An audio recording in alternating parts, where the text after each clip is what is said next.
This is an ad by BetterHelp. What are your self-care non-negotiables?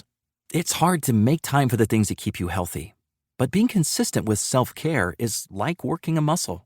And when life gets crazy, that muscle keeps you strong. Therapy is the ultimate self-care. And BetterHelp makes it easy to get started with affordable online sessions you can do from anywhere.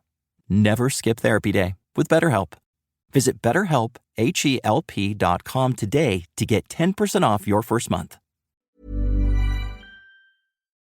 We acknowledge the traditional owners of country throughout Australia and recognise their continuing connection to land, waters and culture.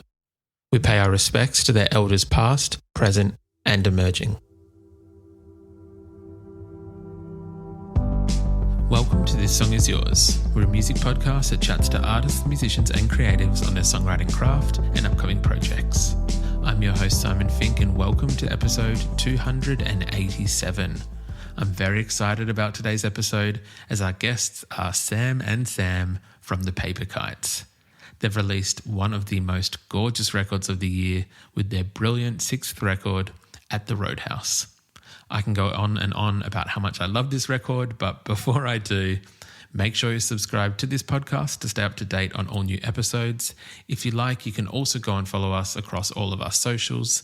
Details for all can be found within the show notes of today's episode. Our guests today are the Paper Kites. The indie folk band from Melbourne are one of Australia's best success stories and in my opinion, one of our most underrated bands. Their debut single, Bloom, originally started out as a bit of a slow burn of a track, but as of this year in 2023, it has been certified platinum in the US, in Australia, in Italy, in Canada, and in the Netherlands. They've had songs featuring shows like Grey's Anatomy, they've toured the UK with bands like Bombay Bicycle Club, but at the core of the band, it is just 5 friends who enjoy making music and appreciate the art of songwriting. At the Roadhouse is their brand new record, which was released last week, and it could not have a more apt title. While in the process of recording, the band renovated an empty building into an American-style roadhouse and performed their new material each weekend to practice. Now, as you can imagine, it didn't take long for word to get out, and the Roadhouse itself was sold out and turning away punters by the end of the recording sessions. In today's episode, we have both Sam Bentley and Sam Rasmussen on the pod to talk about this gorgeous record. We discuss the Americana influences and sonics of At the Roadhouse. We talk about the process of what renovating an old building while recording an album is like, and we talk about bringing the Roadhouse around Australia at some point. At the Roadhouse is out right now, and we've left links within the show notes so you can purchase the record. We also want to say a massive thank you to Lauren at Canteen Agency for her help with today's episode. Here is our conversation with the Paper Kites. I want to make you feel it one more time. We could burn until the flame turns blue. Go ahead and burn. Please welcome to This Song Is Yours, Sam Bentley and Sam Rasmussen from the Paper Kites. Gentlemen, hello, how are you doing? Good. Thank you for having us. It's great to be here. My absolute pleasure. Thank you so much for both of your time. I do appreciate it. What we will acknowledge very quickly is that we do occasionally have multiple guests on the podcast. It's rare that we have gentlemen of the same name. So what we will do, Sam, as you've very kindly allowed us to, we'll refer to you as Raz in the podcast, but we do appreciate you allowing us to get to nickname territory very quickly. So thank you for that. We are here to discuss a brand new Paper Kites record. It is called At the Roadhouse, and I want to get into the songwriting and the sonics of it in a second because it is just a stunning record, guys. And firstly, congratulations on this. But there's a part of this album rollout or this album that I want to touch on, which blows my mind, is that there is an actual roadhouse that is involved with this record. Is that correct? There is. I mean, it was a real place for the month. So it was a real venue. I guess a pop-up venue is maybe a better way to say it, but the Roadhouse was a real living, breathing place for a time.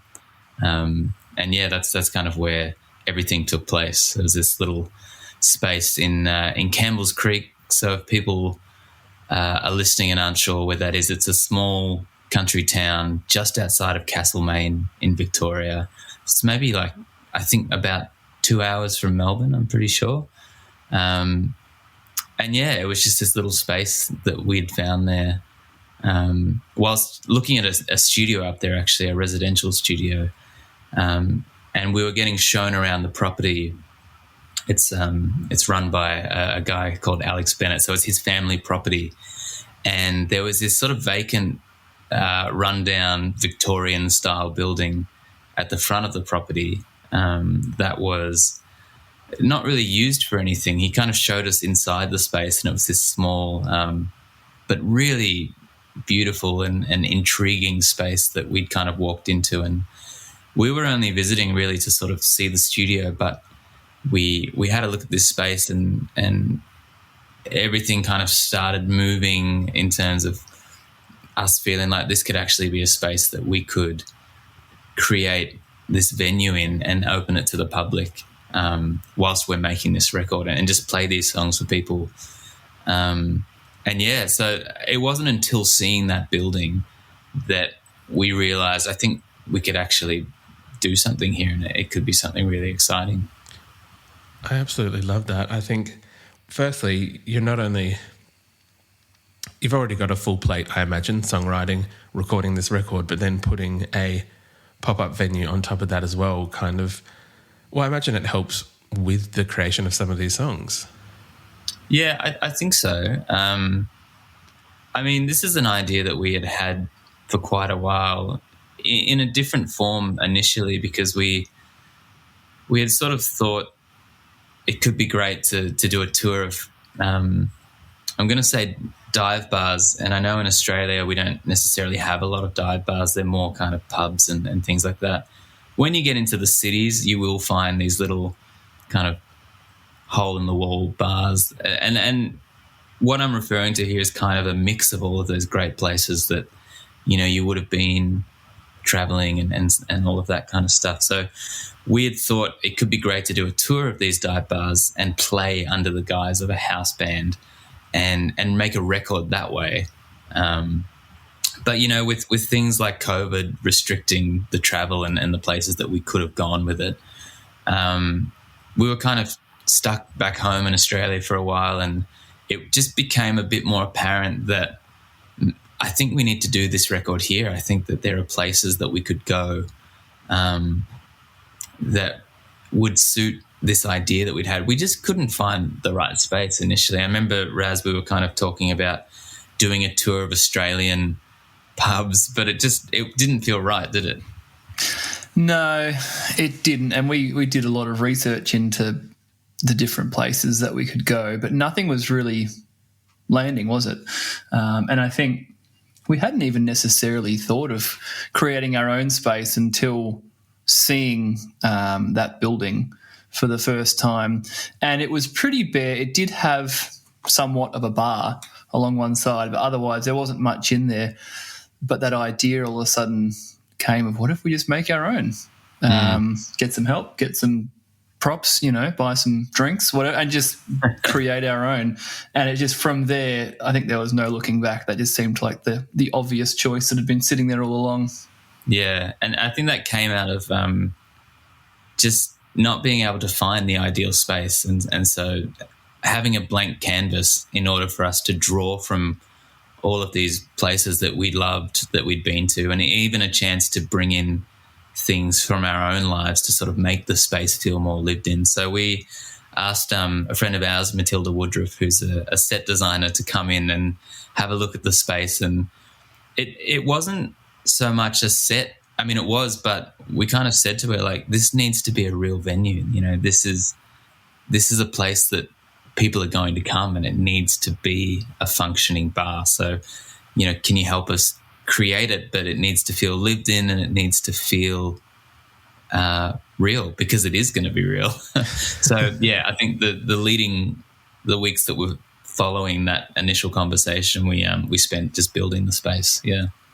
I absolutely love that. And I feel that it has, even with the rollout of this record, it has really kind of built this beautiful I want to say like lore around the record, if you will, for lack of a better term, that it genuinely feels, and this is kind of where I want to go into with the songwriting and the sonics. This record is gorgeous, and it plays into this theme, concept, whatever you want to refer to it as, of the Roadhouse.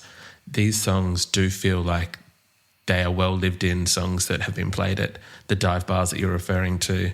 Having a look at the whole project as a whole now, what was it like in the studio when you were creating the songs and trying to get these songs to, I don't want to say where they needed to be, but I guess having something that is original, that is very much still within the Paper Kites wheelhouse, but then also having it be something that can almost orally sound like a lived-in dive bar track? I mean, I can't necessarily speak to the songwriting process, because that was almost all Sam, kind of leading up to our time at the Roadhouse. But at least while we were there, I think there was this new approach that was unlocked to recording a record. I think in the past, and especially in the early days, our approach, I think, was very much write nice songs, attend studio, perform correctly, you get a record, which is fine. But this one, I think it unlocked this new way of thinking about recording a record, that it's not just bringing nice songs and recording them in time, in tune, in a nice way, and then, hitting bounce. There was all of these extra intangible forces at play. We brought extra musicians that were wonderful players, but also just good people and good friends. We were staying in a big house down the road together in the middle of winter. The studio had open log fires in every room.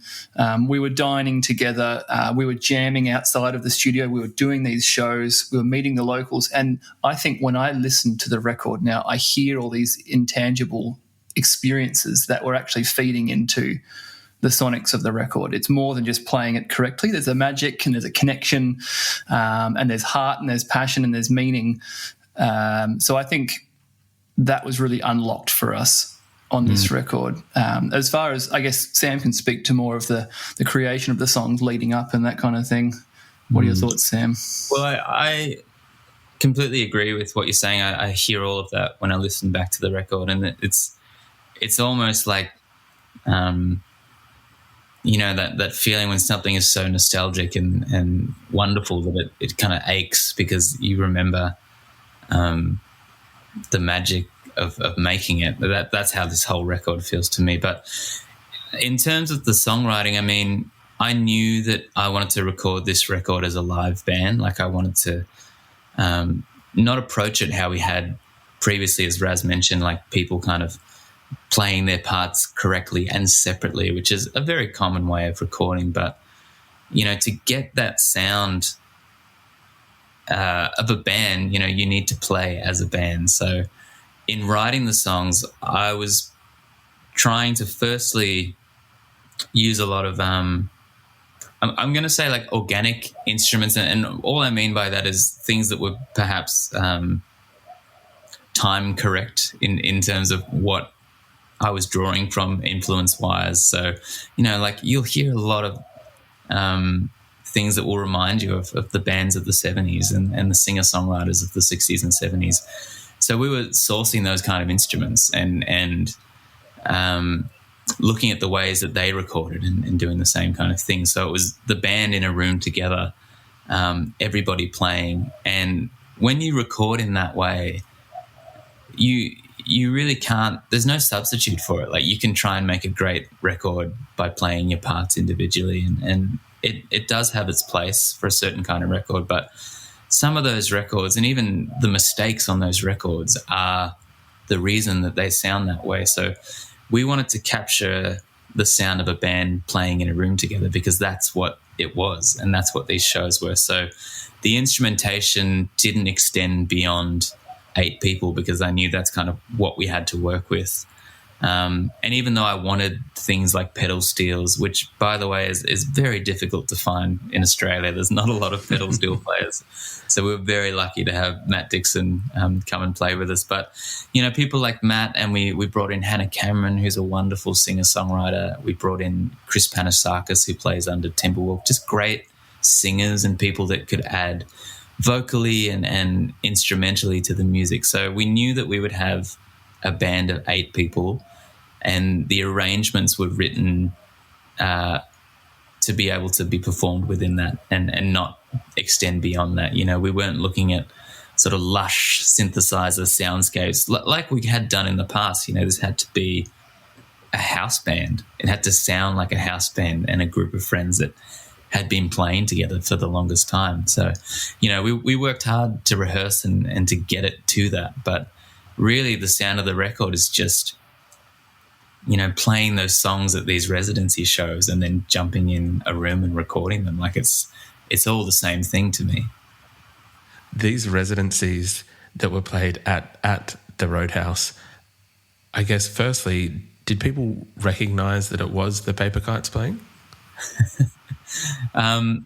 And it was intentionally designed that way because, we have a great fan base, all around the world, but particularly in Melbourne because it's our hometown. And I think I knew, had we have advertised the shows, that we would have had people driving up from Melbourne just because they enjoy the band's music and they would have loved to come to something as intimate as this. But I think that would have taken away from, I think the goal, I have wondered about why we decided to do this because I knew that it would probably get asked of me at some point. And I still haven't quite worked out the right answer because it was just something that seemed like a fun project. But in delving a little deeper, I think there is something about playing to a room of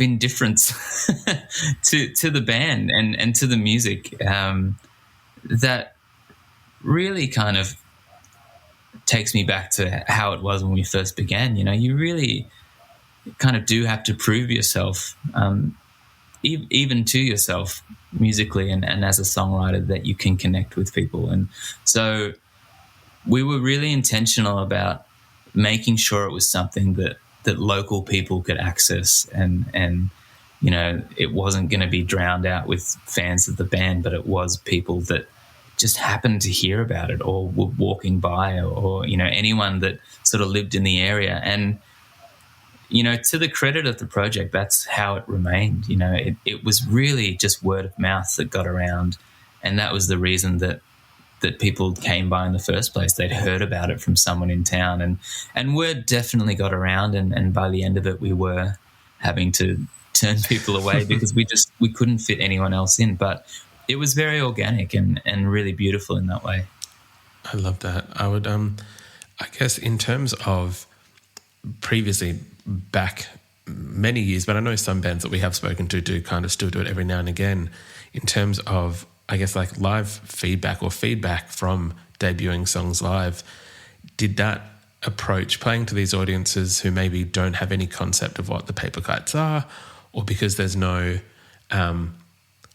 even speaking with both of you gentlemen today, there doesn't seem to be any ego involved, so not even in that kind of sense, but like, was there anything that you kind of picked up from the crowd and then not altered, but I guess amended, looked at changing within the songs?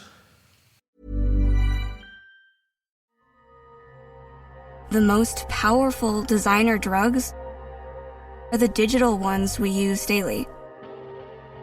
And we get high off them. One touch, tap, like, scroll at a time. Just like tech creators want us to. Use digital without digital using you. Learn more at sync.ithra.com. This summer, Instacart presents famous summer flavors coming to your front door. Or pool. Or hotel. Your grocery delivery has arrived, sir. That was faster than room service. No violins in the lobby. Oh, seriously? Anyway, sit back, relax, and get delivery in as fast as 30 minutes. Starring your favorite snacks, drinks, and more. Download Instacart for free delivery on your first 3 orders. Rated H for hungry audiences. Offer valid for a limited time. Minimum $10 per order. Excludes restaurants. Additional terms and fees apply. I can't think of any major, structural changes or anything, for example, that we made, but definitely there's something about performing a song, a number of times together on a number of different occasions in front of an audience that just kind of matures it, I guess. And so doing these shows, we had the opportunity to play. It was just 16 tracks from the record, so just front to back every night. And I think that experience, we then took that, back to the other building when we were recording the songs. And I think a maturity and a togetherness was kind of fast-tracked. Normally, we might record a record and go out on tour, and after a couple of months, like, oh man, this song's really popping now, isn't it? And we listen back to the recording and think, oh, gee, we're a bit restrained or we're a bit this or that. But this kind of fast-tracked that approach. And there's something about doing it with other people in the room as well. I think there's only so far you can get in a rehearsal space. There's something about actually performing it, because I think there's just, whether you try to or not, you're always restraining a bit in a practice space, but as soon as you're in front of people, you kind of, a different side comes out. So yeah, I think there was a maturing that happened in doing these shows in front of a different audience every night. And I'd maybe also say to that I think we're at the point now as songwriters and musicians that we know at least enough about the kind of music we want to make and the nature of songwriting to know when we feel something works and something doesn't. So I think a lot of the ideas were already at a point where we were playing the songs as we felt that they should go. So there wasn't really any need to change anything because we'd already kind of had those conversations. And as Raz said, it was really just playing them to people for the first time and seeing the reactions that you would get from a room full of strangers, really, that became quite validating of the music and the songs that we'd chosen.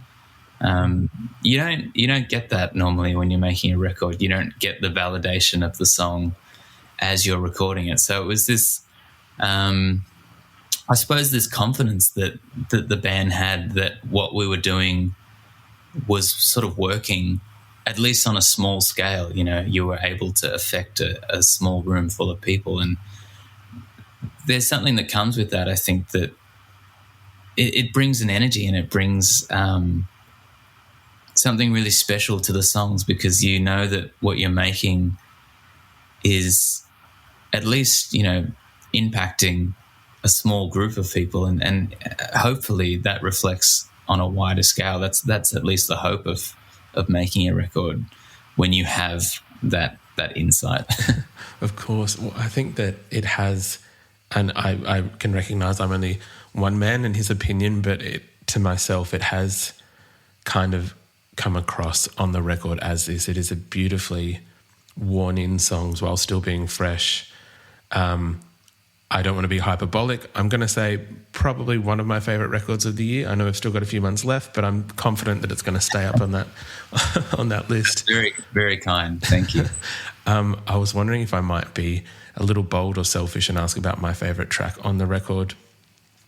Rolling On Easy was a track that I just came back to. The harmonies in the chorus and the chord structure, just absolutely heart-melting. I was just wondering if you might be able to share a little bit of behind the scenes of this track and the inspiration of it. Yeah, sure. So, I mean, there's a lot of songs on this record. It's 16 songs, and each one was cut down from probably a list twice as long. But I mean, I don't like to go too much into influences, because I don't want to, I suppose, give people the opportunity to say, oh, this just sounds like that band that they were obviously listening to. I mean, there is a lot of influences, but I would prefer people just kind of,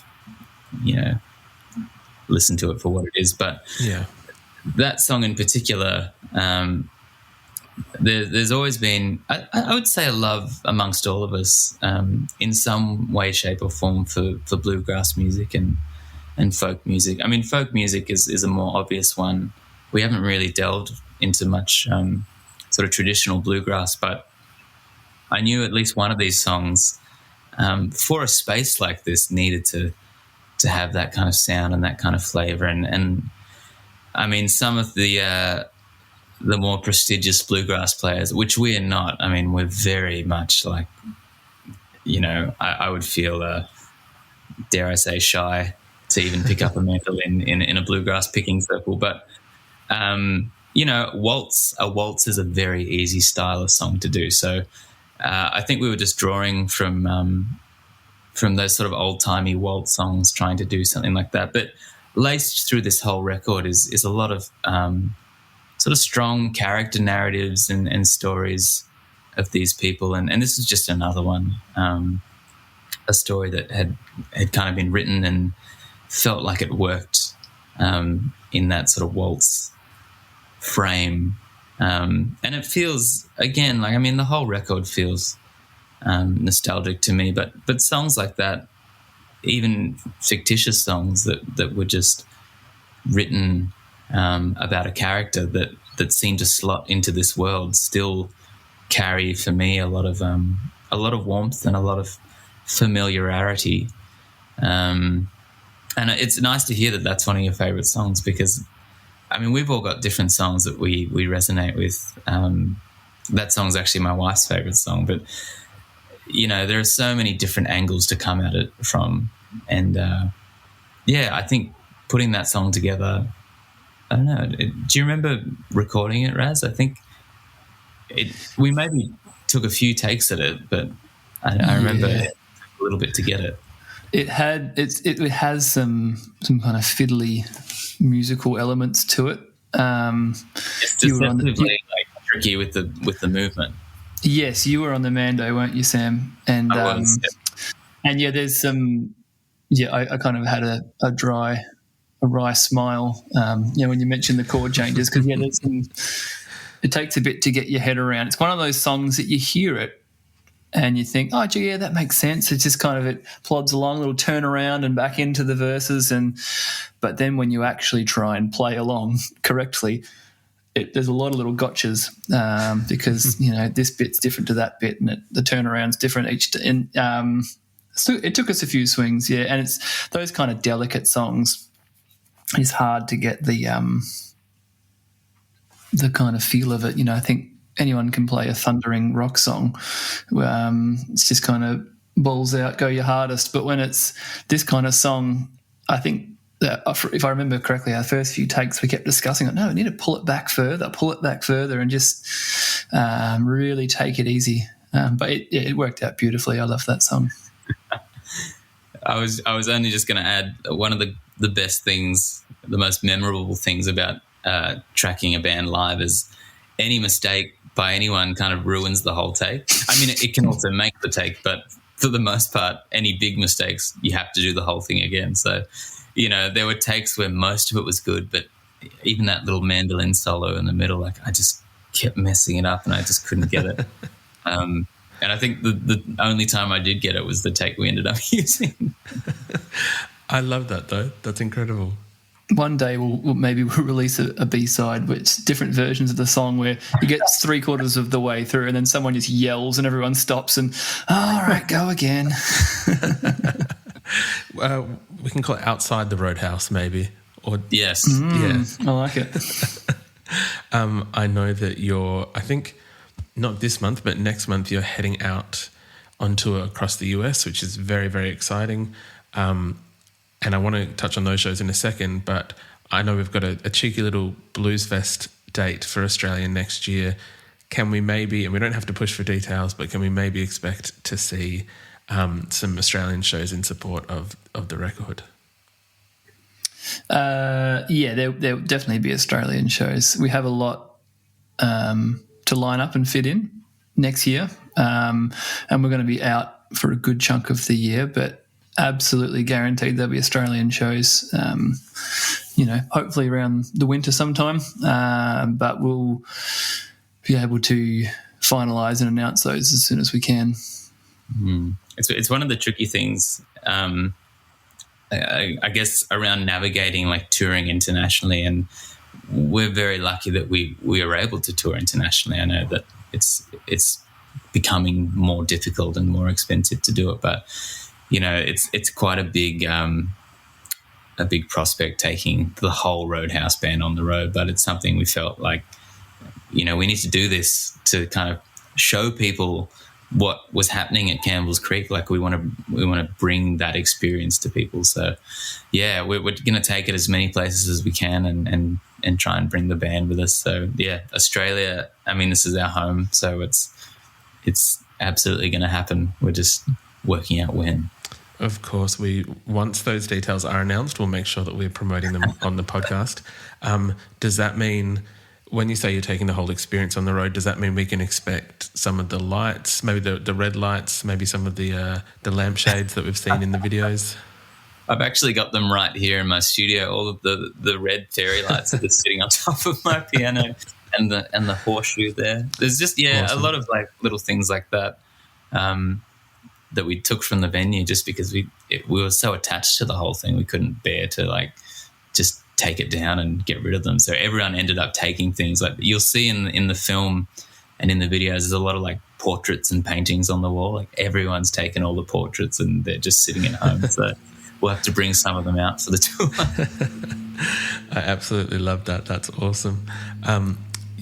Gentlemen, usually would ask, I guess, what they're currently listening to. Raz, I'll start with yourself. Is there anything at the moment that you've got on high rotation? There's always a couple. I always like to get I panic when I get asked this question, so I like to open up my Spotify just to have a look. There's a couple. Certainly, I've been listening to a lot of Bella White lately. Canadian-born. Yeah, Canadian-born, but lives in the US now, and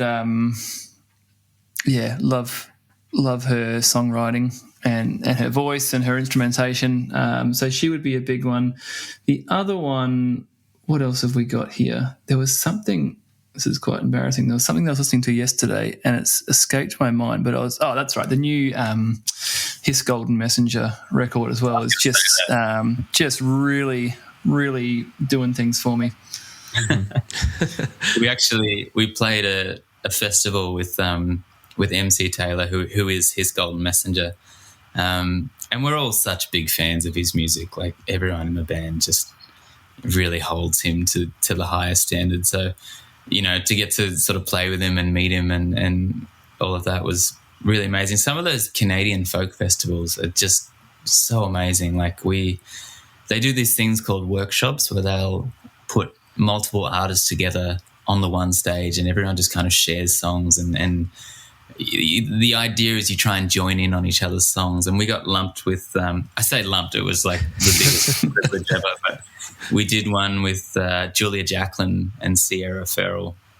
And, I'm a fan of Julia's. I love her music. And so she starts playing Don't Know How to Keep Loving You. And I kind of jumped in on the harmonies because I know the song so well. I think she was quite surprised that, I didn't realize you knew this song. But, moments like that are so amazing. And I think we got to meet, like, at least for me, I feel like 70-80% of the music I currently listen to, I met those artists on that tour. So you mentioned that His Golden Messenger record, Raz. It's the same for me. I've been listening to that a lot. And we saw Watch House as well, who obviously used to be Mandolin Orange.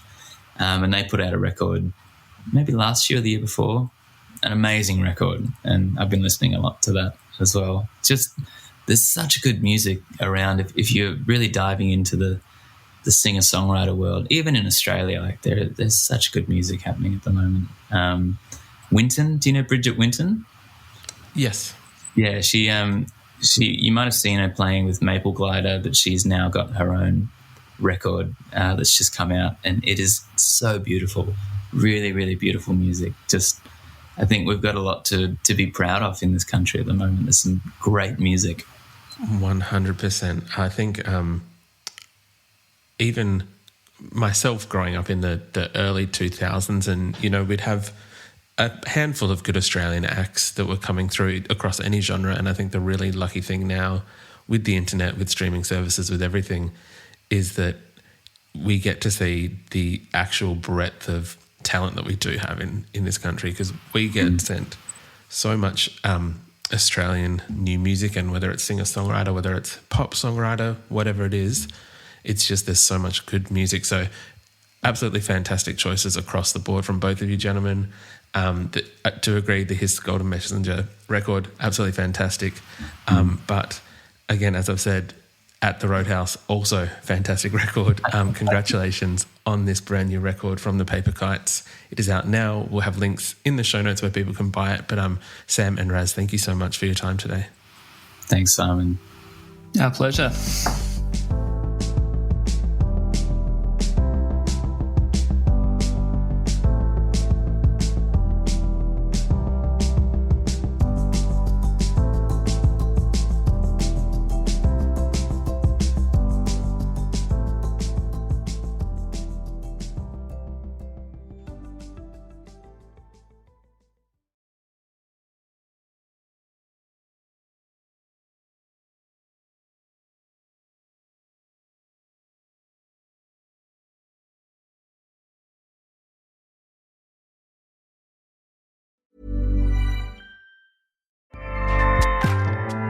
Acast powers the world's best podcasts.